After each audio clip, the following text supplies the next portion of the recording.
Hello, and welcome back to Tabletop Thoughts. Today I thought I'd go through some of the stuff that I've been working on recently to give you a little update. So a couple of weeks ago I posted, I printed out some more of these dwarf statues. So they don't look bad. So between them and this column thing, they all print out together the way I have it set up on my FDM printer.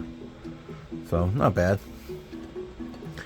But the main thing I've been working on is I've been working on trying to fine-tune my FDM printer settings in Cura.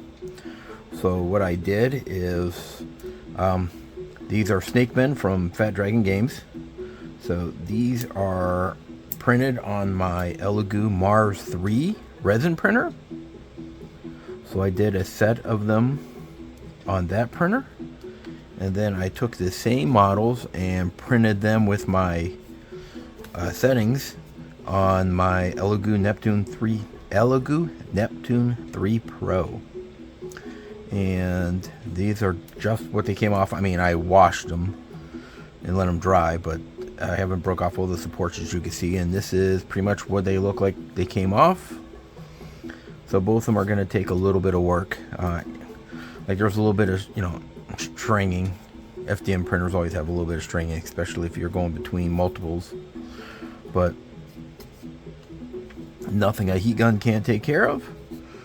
So I'm going to break these off and these off and compare them and see how close. I mean these are going to be better, but I'm going to see how close these look.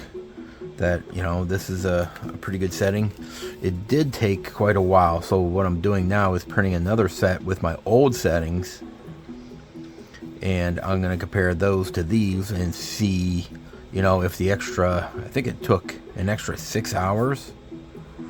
I think those are about 14 hours standard for these 6 guys on my old settings, and it jumped up to like 20 hours to be printed.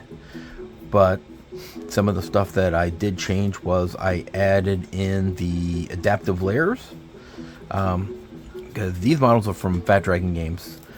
Tom Tullis over there also published recently a guide to FDM printing miniatures. So using some of the adaptive layers, I'm not going to change my nozzle because that would be something else that would help. I left it the standard 0.4 because I print way more terrain on that than I do miniature. So, and if I had the Bamboo Labs where you just open up a little thing, pull it out, put in, it would be different. But yeah, I got to take the covers off and swap. Yeah, it's not worth it for me. So I've been trying to fine tune it with a 0.4 millimeter nozzle. So that's what I'm going to be getting into over this Christmas holiday, is breaking these all out and comparing all 3 sets of them. Something else I've been printing out is Fat Dragon Games recently came out with some new dwarves and some more adventurers for his classic crypts. I think that's how it is, or crypt classics. Here's a fighter with his sword held up. I grabbed this Thunderbird Blue speed paint. I was hoping it'd be more like this darker color, but as I started applying it, it almost looked ghostly. I didn't like it, so I wiped it off, and of course I'm gonna probably end up having to reprime and highlight this guy. But that got me thinking. Normally I was using this pastel seafoam. It's even lighter than this, but since I had him laying around, I have this, this ghostly specter. So I'm thinking I was going to prime them on white. I started doing it with brush on. It's taking a while. I think I'm just going to airbrush it or rattle can it, one of the two, just to get them done, because I'm trying to get a nice covering so it's white so you can't see the black. Okay, I think it'd look better instead of having the dark on it. I want it to be pure white with those colors, but I'm going with the rattle can or airbrush. That's taking a while. Then I have to put more coats on it. But yeah, so They have a bunch of adventurers, which I don't know how well he'll show up here, especially with hardly any light on him. But for being an FDM, I printed these all in resin, but they are designed to print supportless on an FDM printer. But I like the look at them. Something I like here is a guy from the Printing Goes Ever On, one of my favorite companies. But as you see, compare them, you know, I think these are more 28 millimeter scale. These are more of a 32 millimeter scale, but you'll see the proportions. These guys are a little beefier because they have to be. You're printing them in FDM. You can't have, you know, some real tight, like those arms are probably a struggle. That those little daggers would never make it. But like he has a bunch of adventurers holding torches, so here's like a cleric, a female cleric.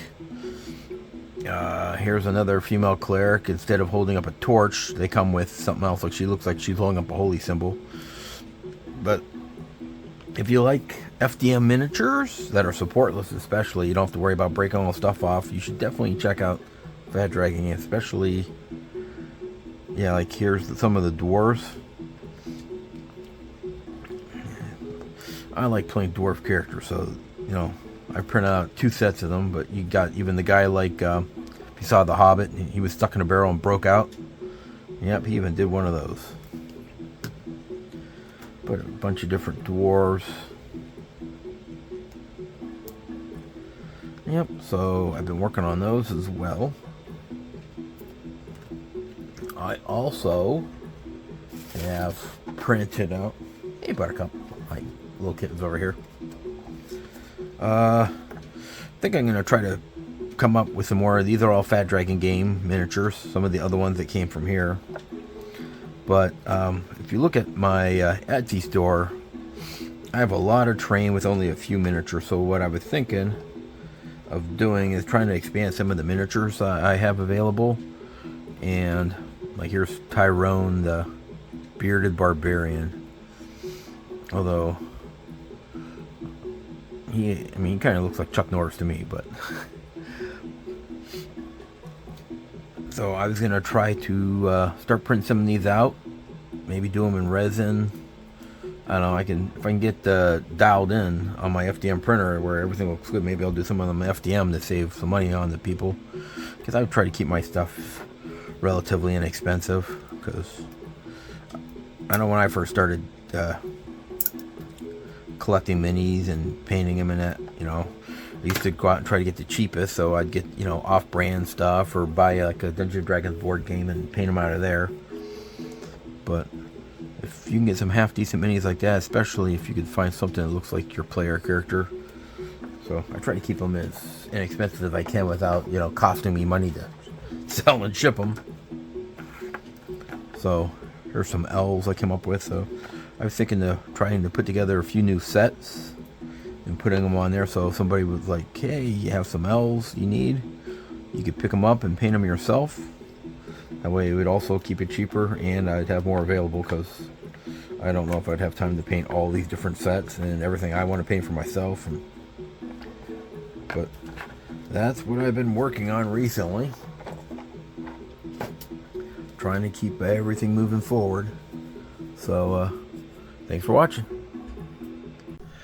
Thanks for watching. If you enjoyed this, check out the next video right here. It's packed with more great content. And as always, keep on gaming.